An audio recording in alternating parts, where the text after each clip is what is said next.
to tell you that I have the best opening line in the world when I meet people at like a party or I'm at a business networking event, and you know how you have that conversation where you meet some stranger and you say, what do you do? What do you do?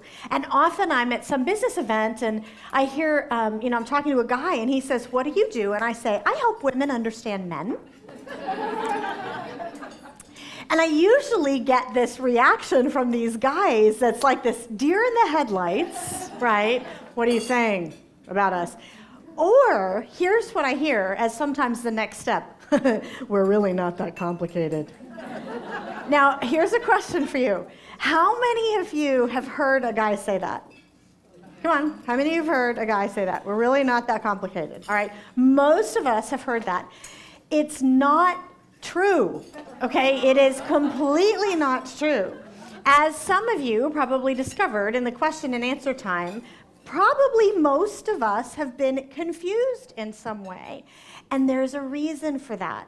It's because there is a lot of stuff going on underneath the surface that we don't know is there, because one of the things, we don't have time to get into some of the differences that we're going to be talking about in terms of brain wiring, but there are some neurological reasons why men and women are so different. Literally, God wired our brains differently, and one of the differences is it's a bit difficult for a guy to explain some of the things that he's thinking sometimes. They're down under there, they impact him every day, and they impact you every day, especially if you're in a relationship that's a romantic relationship with, a husband or maybe a boyfriend, or maybe, again, like you have a son, or maybe you work with men.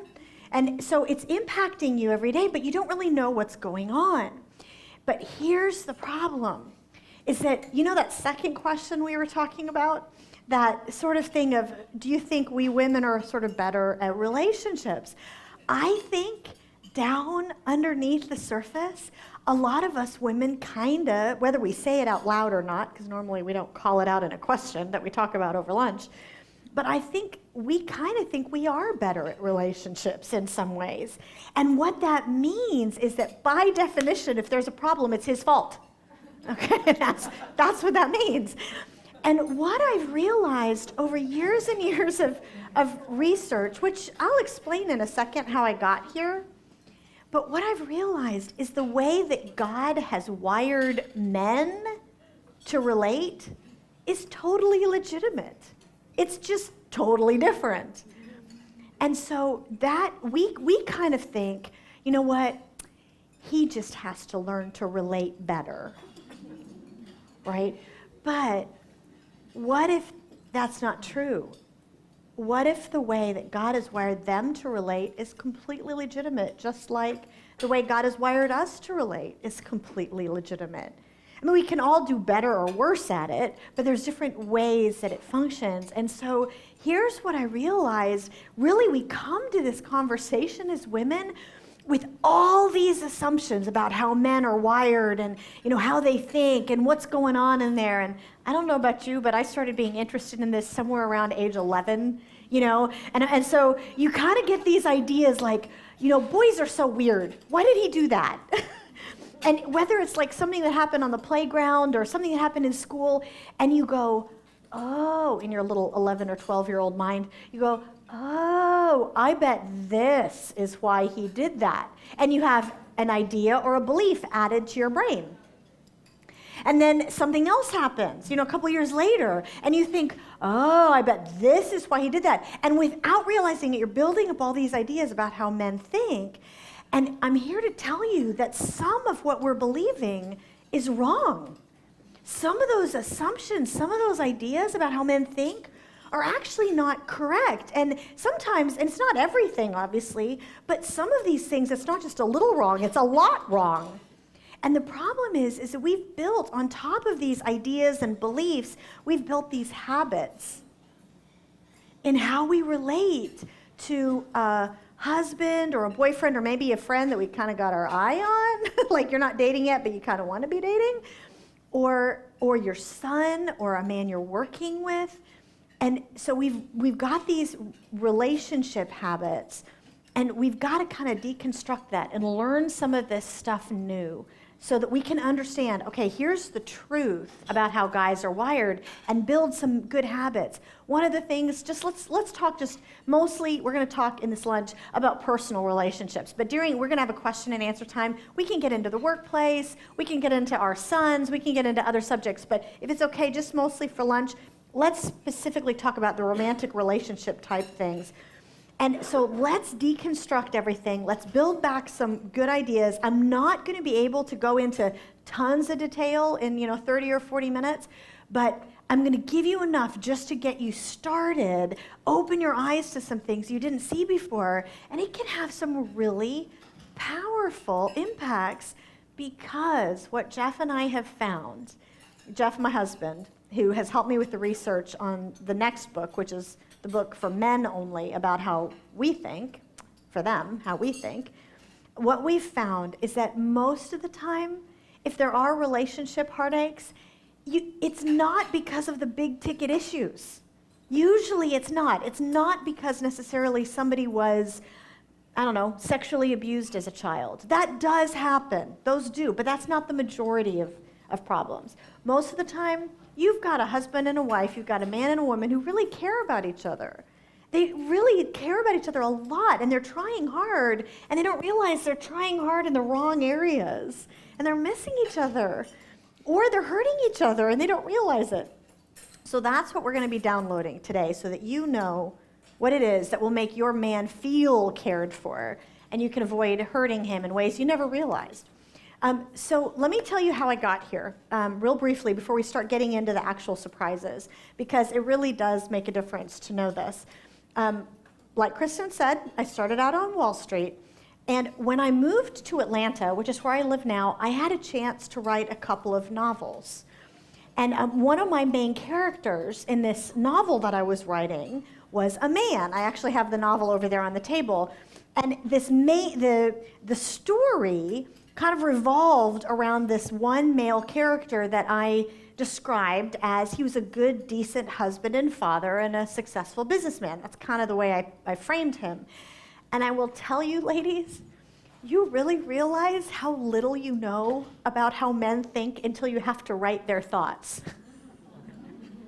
Think about that. I had to put thoughts in this guy's head. Like, it's a novel. I couldn't just say what he was doing. I had to say what he was thinking. How do I know about what a guy is thinking? And so originally this whole thing started because I just talked to a bunch of guys, whether it was my husband or a male friend or, a business colleague. We'd be in a break, and whoever it was, I'd say, okay, here's the scene in this book. What would you be thinking if this was you in this situation? And as they started telling me what they'd really be thinking, half the time I'm going, really? That's really what you're thinking? I found myself really surprised. And the funny thing is, as I did more and more of these conversations, I realized that it wasn't just that I was surprised. That wasn't what was so important. I realized that what I was hearing, it was also really foundational. Like, the things that they were describing weren't things that came up in their mind, like once every couple of months. The stuff that they were describing to me were things that they thought or they felt every single day, multiple times a day. And at that point, I'd been married probably about 8 years, and of course I'm like, why have I not heard this before?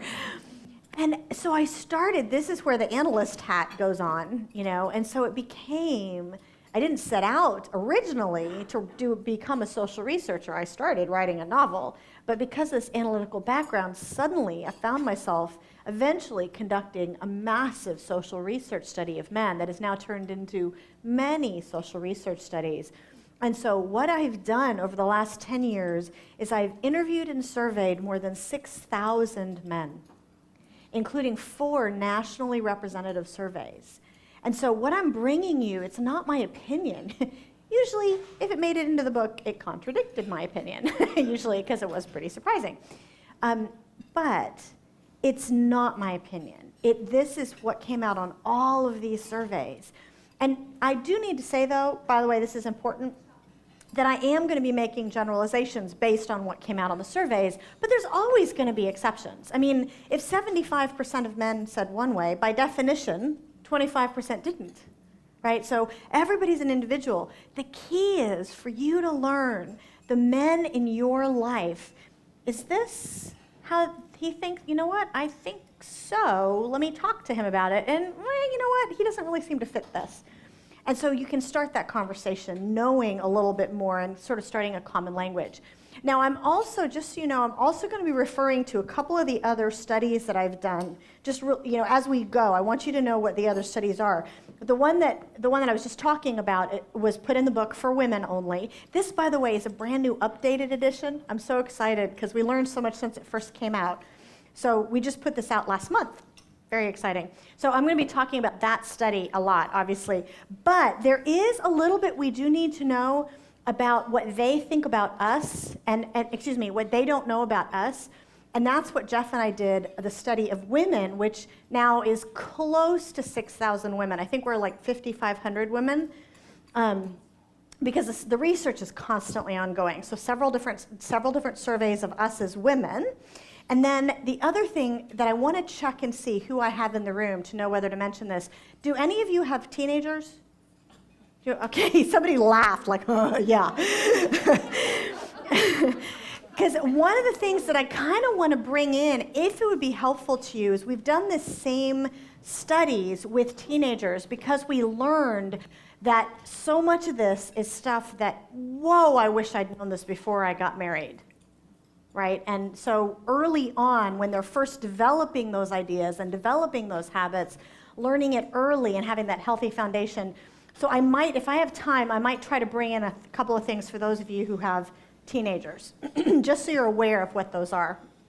And there's several others, one for the workplace, one for parents, but those are the main ones I wanted to mention, so you know what I'm talking about. Okay, so let's dive in and start talking about what I found, what the actual surprises were. And there's 8 subjects, and for women only, we're only going to be able to get a chance to go through 3, maybe 4 of them, depending on how quickly I talk.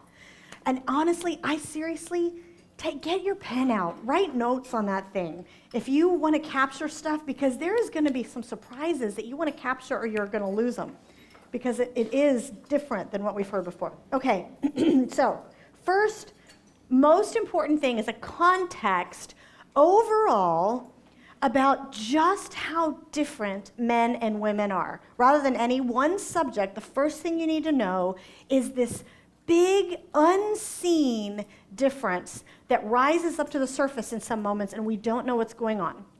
So let me tell you this story real quickly. So when we were doing the survey for one of the other books I didn't bring up with me, for parents only, over there on the table, for parents only, was the study to help parents understand their kids. And so we were surveying and studying guys and girls at the same time, instead of all of my other studies at that point had been only of men for a couple of years or only of women. But suddenly, I'm talking to these high school and college age people at the same time, and these differences were shining out like a spotlight. And something happened that to me just captures this. We were in a focus group room where one night I was doing a focus group of young men, and then the next night I was doing a focus group of young women. And these were mostly college age. There was a few high school, mostly college age. And we were talking about, okay, let's talk about, like in the group with the guys, let's talk about what is it that you're most worried about? Like, what feels the worst to you? What most hurts you? And what do you most need? What most lights you up? What's the thing that sort of gives you joy of life every day? You know, trying to nail down those things. And as we were in this room, have you guys ever seen those conference rooms, by the way, where there's like whiteboards on the walls with those doors that shut? You know what I'm talking about? Okay, so picture this conference room with 2 whiteboards on 2 opposite walls, and they have doors that shut. So I'm doing this first night with the guys. What are they most worried about? What do they most need? And I'm writing on this whiteboard, and then I realized, oh my gosh, we're out of time, gotta go, don't have time to erase it, so I just shut the doors. The next night, I was in that same room with a group of mostly college-age girls, some high school, mostly college-age. And so I open this whiteboard and I say, okay, let's start talking about what are your needs as girls? What are you most worried about? Like, what hurts the most? And this one young woman raised her hand and she said, excuse me, I object to this language. And I said, oh, okay. And she said, it's not our fears and our needs as girls. I mean, we're all just people. And we all have the same needs and worries and fears as people. And I said, okay, that's fine. Let's talk about your fears and your needs as people. And so I started writing, and they talked, for 2 hours, and we had this great conversation, and I finished charting. We got it all down. And then I said, do you girls want to see what the boys said yesterday? And of course, all the girls were like, yeah. So I opened these doors, and I stood back, and I watched as these girls went, because there was not one word the same. Not one. Except for like maybe the. Okay? Not one word the same. And that got across. I mean, I'd seen it, but that got across just how radically different we are. And we stumble over those differences without realizing it. So, what was on the board?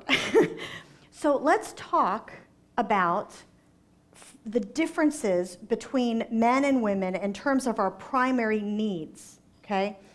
So for us as women, for starting as girls, like on the board, and then later as we grow into adulthood, for us as women, it's all about, am I lovable?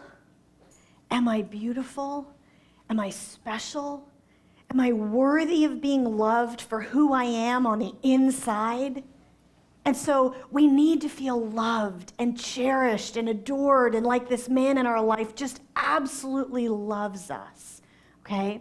Because it's all about, am I worthy of being loved for who I am on the inside, okay? The guys and later, the adult men, they're like, pfft. Like, yeah, that's nice, that's important, but it didn't make it on the board, okay? For the guys, it's a totally different. It's, am I able? Am I adequate? Am I any good at what I do on the outside? Totally, completely different. So where we women most need to feel loved and cherished and adored, and that's what lights us up, and that's kind of what we think is the whole point of having the relationship to begin with, right? Like, if you're not going to feel loved, what's the point? And it's a huge surprise for us to find out that for men, that's not the point at all. And that if they had to make a choice, and now this is what shocked me, okay? If they had to make a choice, which they wouldn't want to have to make this choice, but if they had to, they would actually choose to give up feeling that their wife or their girlfriend loved them if they could just feel that she respected them. And I'm seeing some blank faces, so let me say that one more time. And I'm going to put this in personal terms, if you don't mind. What this means is that your husband or your boyfriend, if he's like most other men and he had to make a choice, he would actually choose to give up feeling that you love him. If he could just feel that you respect him and you trust him and you believe in him and you admire him and you appreciate him, and all of those things are more important to the average man even than feeling that you love him. That is a huge difference between men and women. And it gets us as women into so much trouble because we women are really good at showing love. Okay? Think about the irony of that, okay? We naturally say, I love you, right? It just sort of comes out of us. I love you, and we do all these loving things. And at the same time, without realizing it, maybe we're criticizing him a lot. Or we're questioning his decisions all the time. Or maybe we're teasing him in public about, you tried to fix the plumbing, you couldn't fix the plumbing to save his life, or whatever, And we're doing these things that for us, we're like, yeah, whatever. But for him, it's this, she doesn't respect me. She doesn't think I'm any good at what I do on the outside. And it's so painful. And we have no idea that that is going on in his heart. We have no idea how painful that is, or that pain is legitimate, like we were just saying. It's the way that men are wired, just like there's a way that women are wired. So we have to understand that and what it looks like. Now, here's the thing. This is really where we get into trouble, okay? Because I think most of us as women, we generally, not in every case, but we generally do respect the man in our life, right? We generally do appreciate him. And we have no idea that we're sending him the message that we don't. And we have no idea that sometimes our assumptions and our thoughts, he's reading stuff into it, and we're like, but I didn't intend to send that message. But he's actually capturing a little germ of something that actually is there underneath the surface. For example, how many of us have ever thought to ourselves or said out loud, what was he thinking? Okay, we all know, most of us have said that or thought that. Okay, here's the translation of that. Okay, you ready? The translation of that is, he wasn't thinking. That's the translation. That's what that means. Now, here's one of the other surprises in the books. One of the other things that I learned. Guys think about everything. They just do it differently than we do. Because if we're thinking about something, you know about it, right? Because we women are verbal processors. That's literally, there's a brain science difference here, that we think things through while we're talking them through. That actively helps most women, not all, but in most cases, that helps us think things through. That's the way our brain is wired. Guys are exactly the opposite. It is incredibly difficult and uncomfortable for a guy to think something through while he's talking it through, especially if it's a big emotional issue. And instead, he goes underground. It's really fascinating when I ask the guys to sort of explain, like, help me see how you go through this process. Because here's what they said. They said it sort of feels like this internal chess match. And they're doing this thing of, okay, well, if I do this, then this has to have happened over here. But if I do that, then this thing has to have happened before. And they do this internal chess match, sometimes for days, and it pops out the other end as a decision. And if we don't know this, he says, I think we should do this. And you say, well, I don't know, what about this thing over here? And he's thinking, I just spent 3 days thinking about this. We didn't know, okay?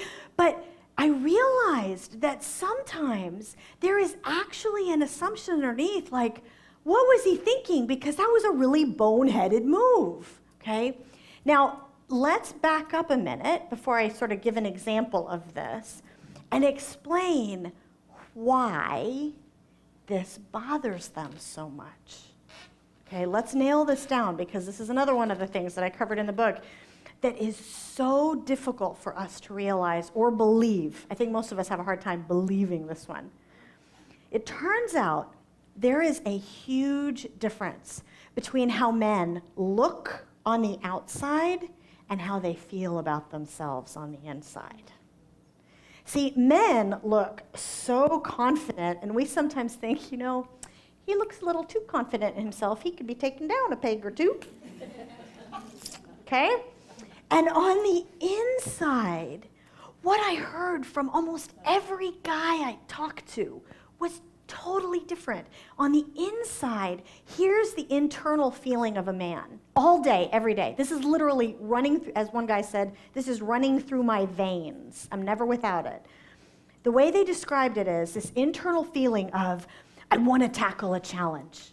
I want to do great things. I want to be a great husband or a great boyfriend, or I want to be a wonderful father, or I want to be a great businessman or a great pastor or whatever, right? Okay? So I want to do great things, but I'm really not sure I know exactly what I'm doing, and I hope nobody finds out.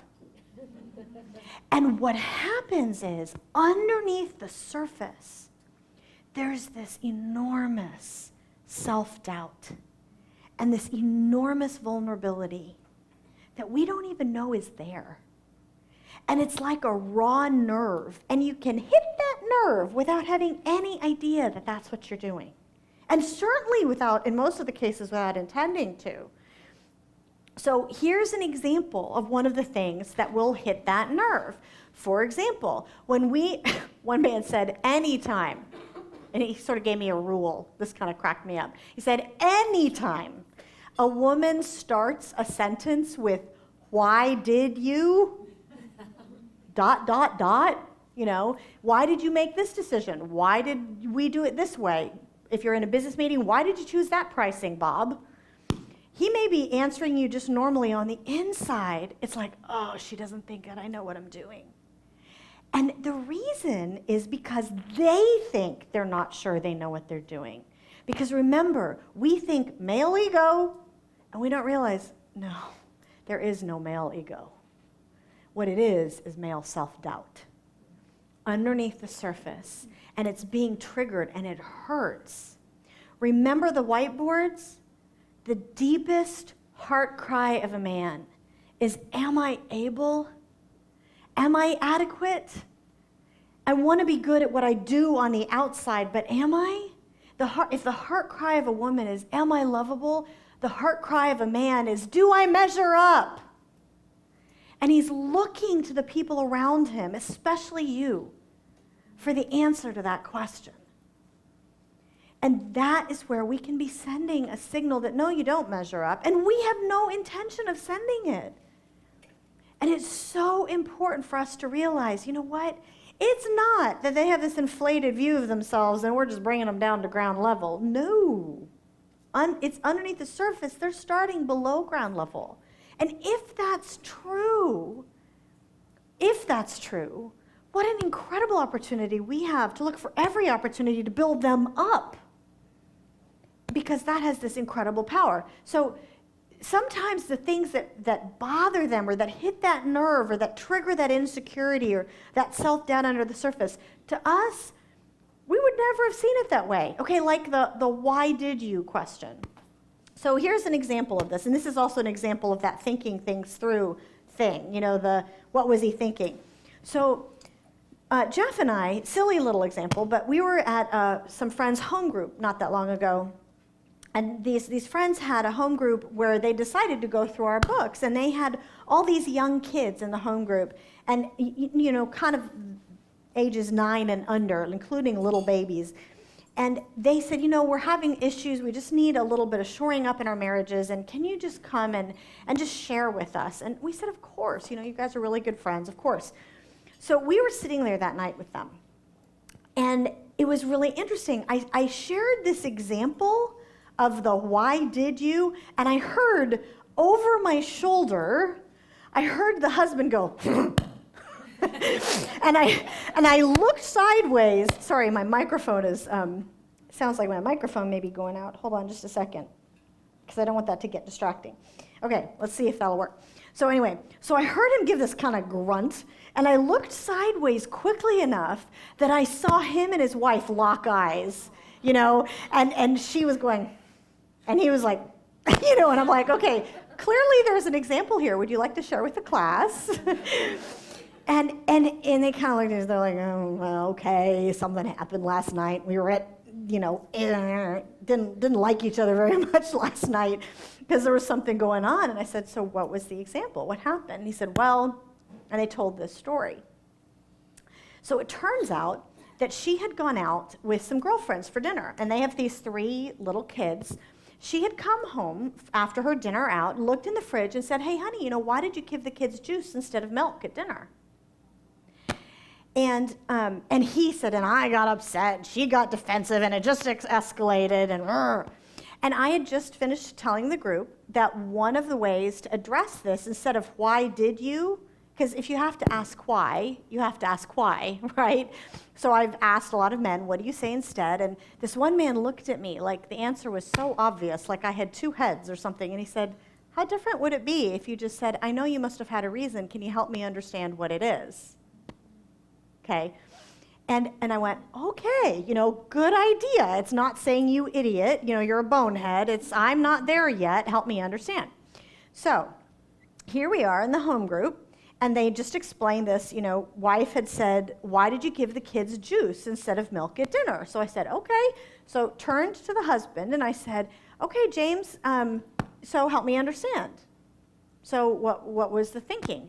What was the reasons? And he said, well, I looked in the fridge and I saw we only had this much milk in the carton, and if I gave them milk for dinner, they wouldn't have enough milk for cereal in the morning. So I was going to go out and get more milk at the grocery store, but the baby was already asleep, and I would have had to wake the baby up just to go to the grocery store. And I didn't want to do that because it messes with his sleep schedule. We've just gotten the baby down onto a schedule. So I thought, you know what? I'll give the kids juice, but I'll dilute it by half with water. So the young one is really the one that has the problem with the sugar in the juice. And so if she gets up in the middle of the night, I'll just go in and I'll rub her back and she'll go right back to sleep. So that's what I was thinking. And the wife went, and her jaw literally dropped. You know how that's sort of a stereotype, but her jaw literally dropped. And she was like, oh my gosh, I was thinking you dodo. I was thinking you're a bonehead. And I realized how often we do that. And so it's not necessarily that they're hearing disrespect where we don't intend it. Sometimes they're hearing disrespect that we don't realize is disrespect, but it is. And there's just a radar for that. And so here's my suggestion for you guys. The what do you do about this for this one? The next time you think to yourself or you want to say out loud, what was he thinking? Stop and think to yourself, Shaunti promised me he had a reason for this. And then say, help me understand. And you know what? I will almost guarantee you, now this is not going to be 100% of the time, but it's going to be close. I will almost guarantee you that you will hear this well thought out string that's just amazing. Okay, we're getting to the point where I'm going to need a different microphone, I think. Sorry. Okay, pause. Sorry. Should I just use the... All right. Okay. Check. Is this on? Not yet. Hold on. Thank you, Oliver. I had to make Oliver an honorary girl, too. Testing. Is that good? All right. So, see, I'm like, I must be Italian or something because I talk with my hands. So this is like, all right. Okay, so truly, that would be my first suggestion, is in the what do you do about it, is truly, next time you find yourself in that what was he thinking mode, really stop and say, no, you know what, he probably does, I'm not there yet, but help me understand. And you know what, if you do that, you will approach it automatically from a respectful assumption rather than a disrespectful one. Okay, now, there are many different ways this plays out, many different ways that men can hear a message that we don't intend. Now, here's an example, though, of a positive way of approaching this, because it's not just about avoiding that signal of disrespect that we didn't intend, but a lot of women are like, what do I say instead? What's the positive thing? What if I want to show my husband how much I appreciate him? What do I say? Or if I want to tell my son something that's really going to build him up, what do I say? So I've realized that over the years, I really think, I'm not 100% ready to say this publicly yet, but I'll tell you, I am really close to declaring that there is an equivalent of I love you. Because for men, I love you is nice, but it's not it. It's not the thing that really hits them like it hits us. And I learned really quickly that it doesn't do to sort of follow you around the husband around the house and coo, oh, honey, I respect you so much. After a while, my poor husband was like, you know what, can we time out? I know what you're trying to do, and I appreciate it. But it just doesn't have the same ring to it. And so I've been trying to find out from guys, what is it that hits them? What is it that has the same ring to it? And one of the things that is powerful is, honey, I'm so proud of you. Oh, that hits a man in every way he needs to be hit. However, it's not as every day, okay? So what do you say in an everyday way that is the equivalent of I love you? And that's where we have two words. You ready for this? This is emotionally powerful for a man. Thank you. Believe it or not, noticing what he does on the outside and thanking him for it has this enormous emotional impact, believe it or not. I don't get it because I'm not a guy, but so far everything I've seen has been thank you for playing with the kids, even though you were so tired from work and I know you just wanted to crash on the couch. Thank you for taking them outside. Thank you for mowing the lawn, even though it was so hot outside. Thank you for working so hard to help support this family. Thank you for the other day when you were so grumpy because you'd had a bad day at work. Thank you. I could see you were trying to pull yourself out of being grumpy just so that we wouldn't be affected. Wow, thank you. Those kinds of things, we think of them as just little comments. But to guys, that's oxygen. It's huge. And here's the problem. I realized that I think some of those things, but I don't think to say them. Like, there was one day I was driving into the garage, and Jeff was out mowing the lawn, and this is in hot Atlanta. It was really hot outside. And I realized I would have driven into the garage, and I would have thought to myself, oh, that's nice of him. I never would have thought to say it. Or, if I would have said it, here's how it would have come out. I can't believe I'm going to admit this out loud. Here's how it would come out. Oh, thanks for mowing the lawn, but you missed a spot. And we think, what? But he's hearing what you did on the outside wasn't good enough. Okay, now I can tell from some of your faces that you're having the same thought that I did the first 20 times I heard this, and I'm going to put this into words, even though we'd never say this out loud. But what you're thinking inside, some of you, is, oh, please, grow up, get over it. That shouldn't bother him. And I realized, you know what? We're saying that because it wouldn't bother us. It wouldn't bother me. He's not me. He's wired very differently by a God who knew what he was doing. And so putting ourselves in that shoes of recognizing, you know what? He will notice the spot that he missed already, I promise. Because guys are very attuned to whether what they're doing on the outside is any good. Instead, somebody said this to their husband the other day, I can tell, just from that reaction, okay? So this seriously, if you will find the things that you can say thank you about, you may see him light up in ways that you haven't seen in years. Now, I always tell people, if you're having a hard time believing what I'm saying, seriously, don't believe me, try it. It's amazing. Try it. And, you're going to get this really interesting reaction. I had one young woman I was talking to, and she said, Shaunti, I'm not sure I believe what you're saying. She's probably 23 years old, part-time college student, and I said the same thing to her. If you don't believe me, just give it a shot and let me know what happens. So that night, she was part-time college student, part-time waitress. She went off to her waitressing job. And there had been this guy at the waitressing job named Kyle that she'd kind of had her eyes on for a while and thought he was kind of cute, and they hadn't had that much chance to interact. But that night, she noticed something that happened. And apparently, Kyle and the manager of the restaurant had been getting into it over the last couple of weeks and had been having this big conflict, and it had been really making it miserable for everybody else that worked there.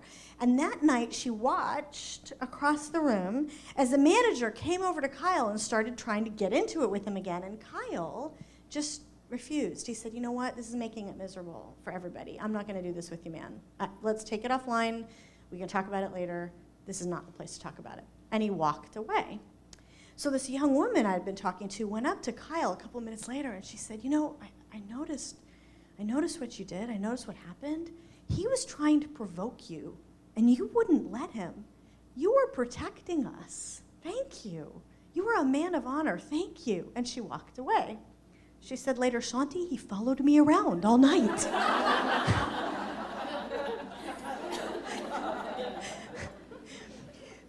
because here was a woman who noticed what he did and said it was good. And that do I measure up question. Here's somebody who thinks I measure up. It is powerful, not just for a husband or a boyfriend, but for our sons.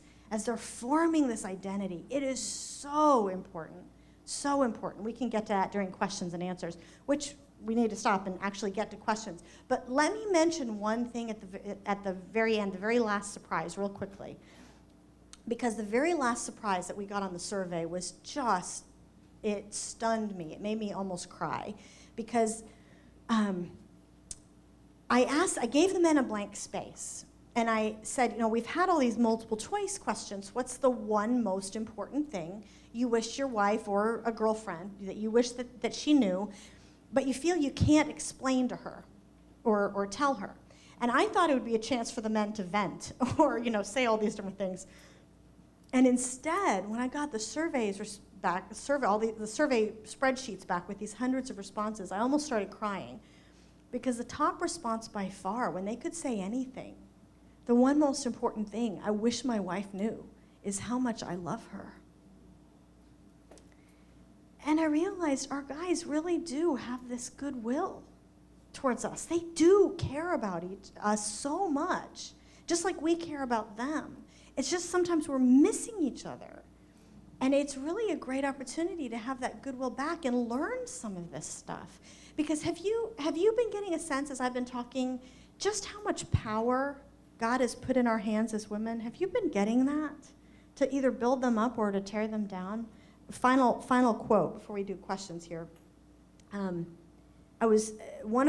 speak all the time, and one of my favorite formats is actually where a male pastor will bring me in on a Sunday morning and interview me on stage as the sermon time at church.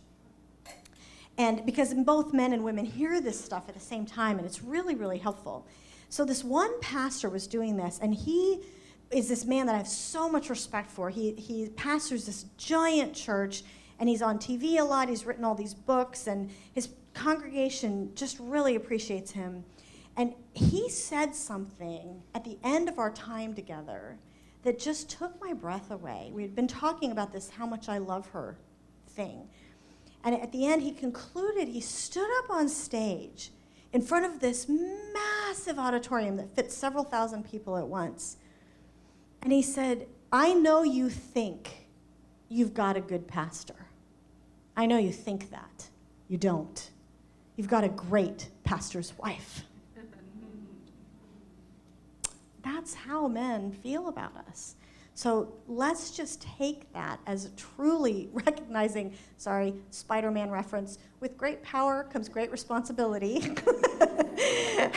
And let's use that. Let's really take that responsibility seriously and use that well. So I know we have a few minutes for questions. And I know there's probably lots and lots of questions out there. But I think we have about 20 minutes, so just shout them out. About anything, not just husbands, but work, sons, whatever. It was interesting because one of the You know what? things Here, that hold on. Okay. There you go. We were talking about the confusing question earlier. Do men confuse us? And in line also with the thank you, one thing that has confused me about my husband is when I say thank you to him for something, he says, Any idea what that? Okay, he's either thinking about what you said, or maybe, I don't know. There's sometimes I've heard that, and it means my husband doesn't really believe I mean it. That happens sometimes. So it could be either of that. Sometimes, by the way, we don't need to read too much into it. Sometimes it's the equivalent of, okay, But I would suggest anyone who has heard, because sometimes women say, but I say thank you, and he's like, yeah. That's a guy who's just not feeling it right now. And so don't stop. Keep looking for those opportunities, because it really does make a difference. It's kind of like the equivalent of, how sometimes your husband or your boyfriend might have said in the past or still say now, you're so beautiful, and you're like, yeah, right. 3 kids later, 20 years later. But you still want him to say it, even if you maybe don't believe it. It's kind of that same thing. Yeah.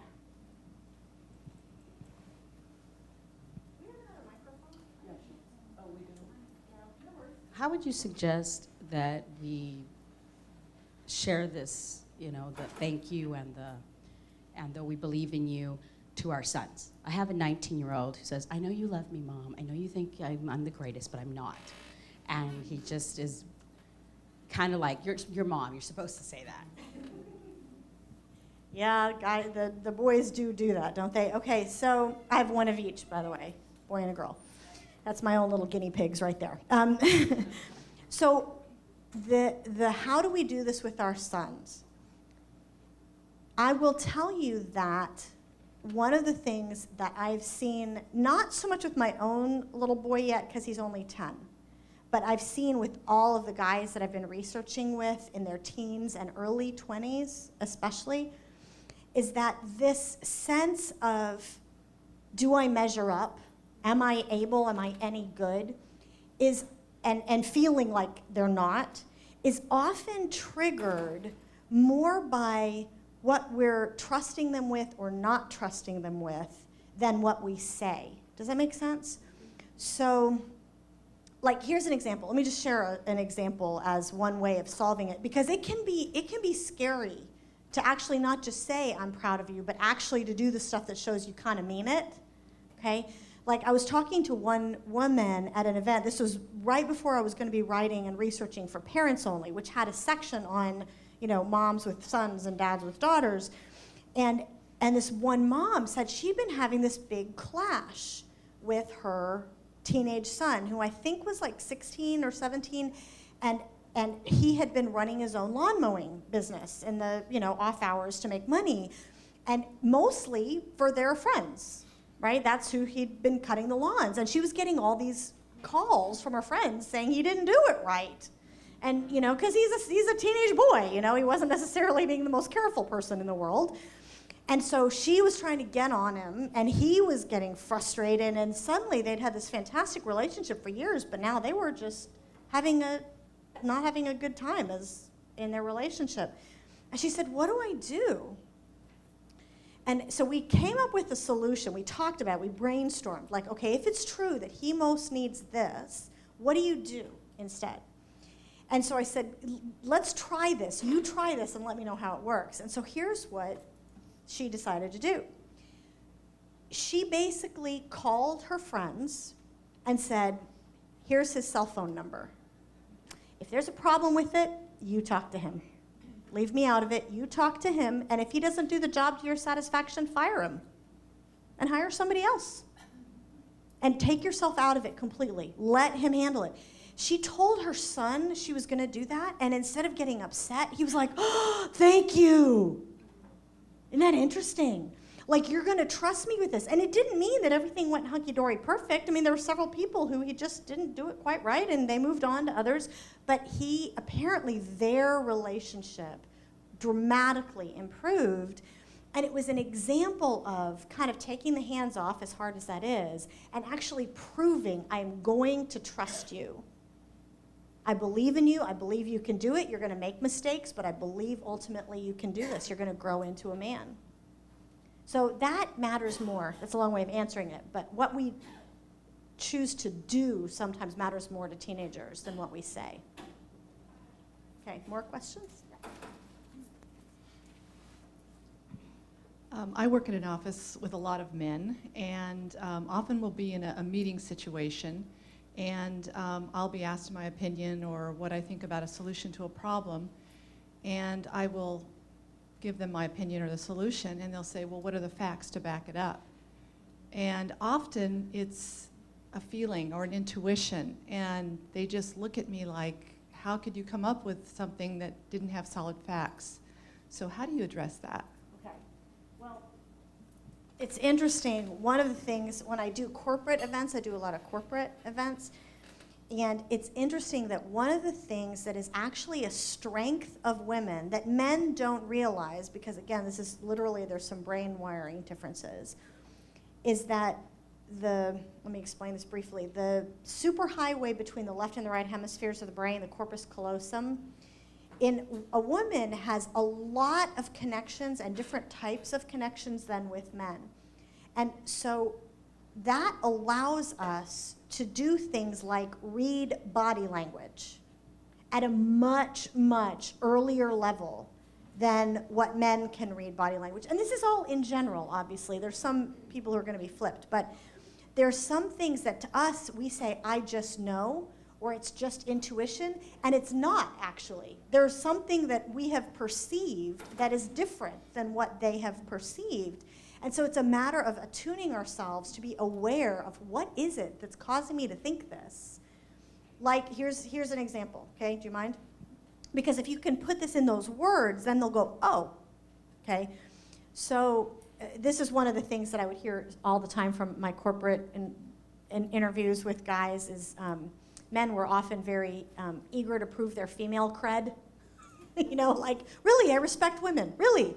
And so they'd talk about all these great women that they hired and, you know, whatever. And one of them told me this story, which to me was a perfect example of this, where he was a management consulting partner of a big management consulting firm. And he had been doing this deal for probably 6 months of one major company getting ready to acquire another major company.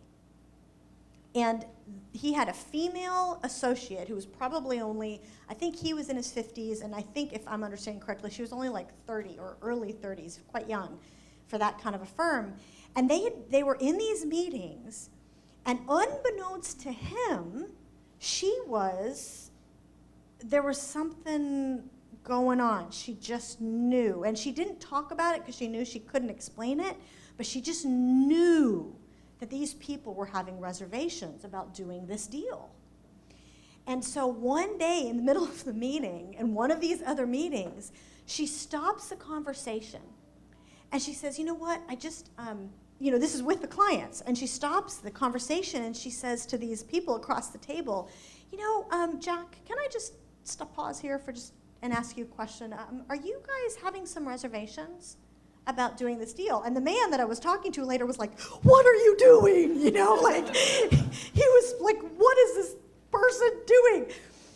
And to his shock, he tells me, these two men across the table went, well, yeah, since you mentioned it, we weren't going to say anything, but yeah, actually, you need to know that we've been approached by another potential acquirer who has a supply chain management protocol that you guys just don't have. And so we've really been thinking that it would be a lot better if maybe we did that one rather than this one. And this guy I'm talking to is like, oh my gosh, 6 months and like $20 million is down the drain. And so they're thinking about this, and as they start talking about it, they realize, but wait a second, we're about to sign a contract with a supply chain management company in about 3 months. Can you wait? In 3 months, we'll have this great capacity, and you'll have everything that you need. And they went, oh, okay. And this one young woman completely saved the deal because she recognized something. And that's the thing, it wasn't intuition. It was literally her brain noticing something that the men in the room their brain wasn't wired to notice at that level yet. So that would be my suggestion, is try to figure out what it is that's causing you to perceive that. Because it's not just that you just know. There is something behind it.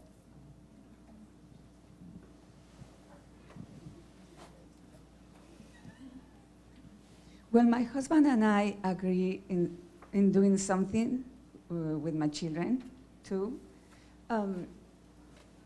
In the moment we are talking to them about the thing we decided, he denies it, and he says that he has no clue. Like he says, no, I never said that.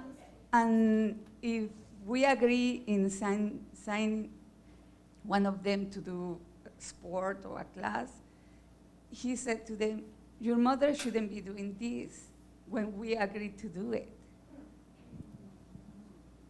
Okay, so there's a couple thoughts that I have just real quickly. And not knowing the whole situation, I can only respond in general, obviously.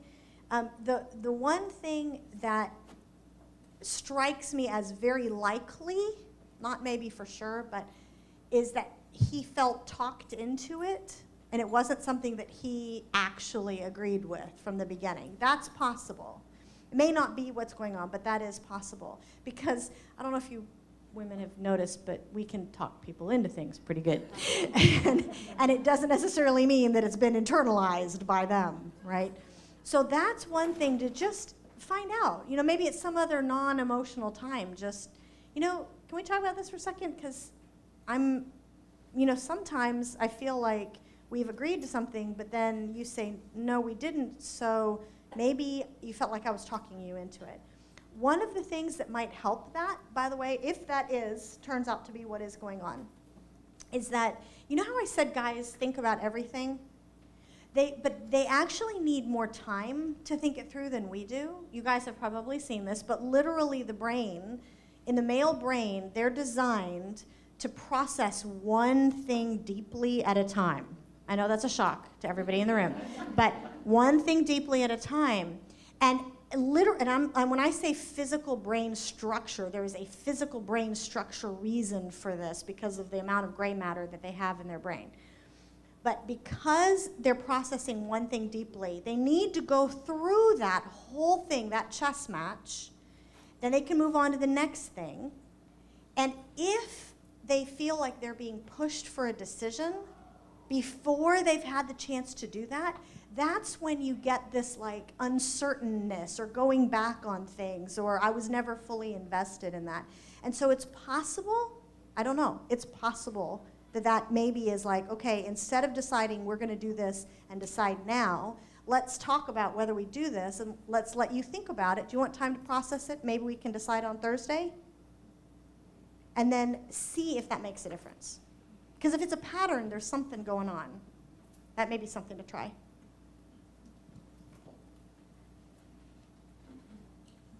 Shaunti, thank you for your talk.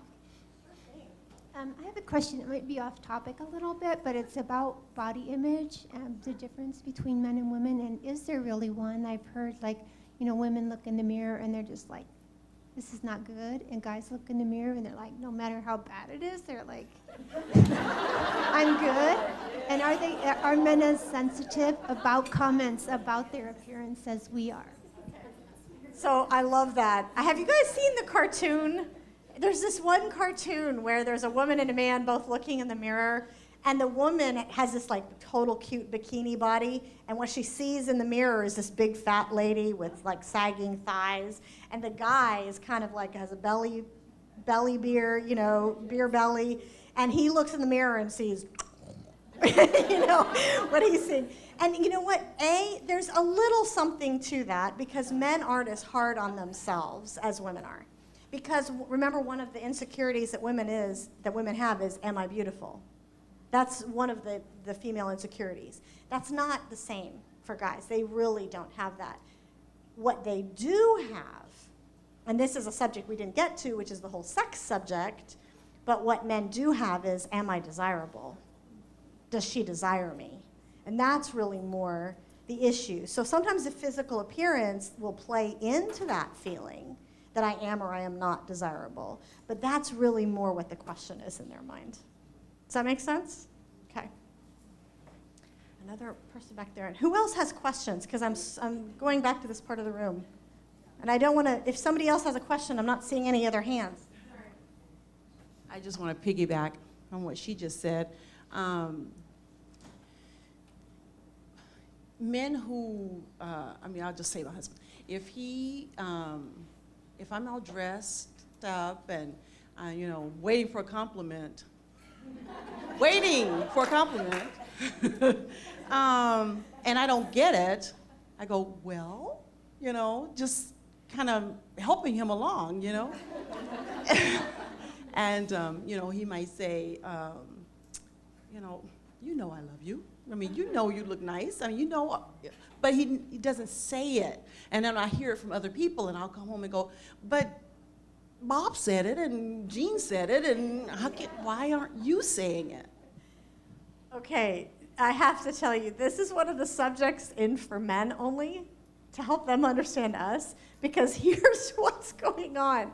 The men tell me that literally Like, it's like us driving in the driveway and thinking to ourselves, oh, that's nice of him mowing the lawn. Do. Like, men think, oh, yeah, she looks hot. Do. Like, they don't think it matters to say it. They have no idea that it's such a huge deal for us. And so that's one of the subjects, and for men only, like, it's a huge deal for us. And when she comes up and says, how do I look? She's not asking, am I presentable to walk out the door in this outfit? Because men go, fine. And they don't realize, no. You know, she's literally looking for, am I still beautiful to you? And so anyway, so once men know it, they can learn, and once they know how important that is, they can learn to say it just like we can learn to notice and say thank you. You know? They just don't know. Did you have a question? I thought I saw a hand over here. Okay. Are we almost out of time, Kristen? I feel bad. Oh, one more. There's one more. Is that okay? Can we take one? Okay.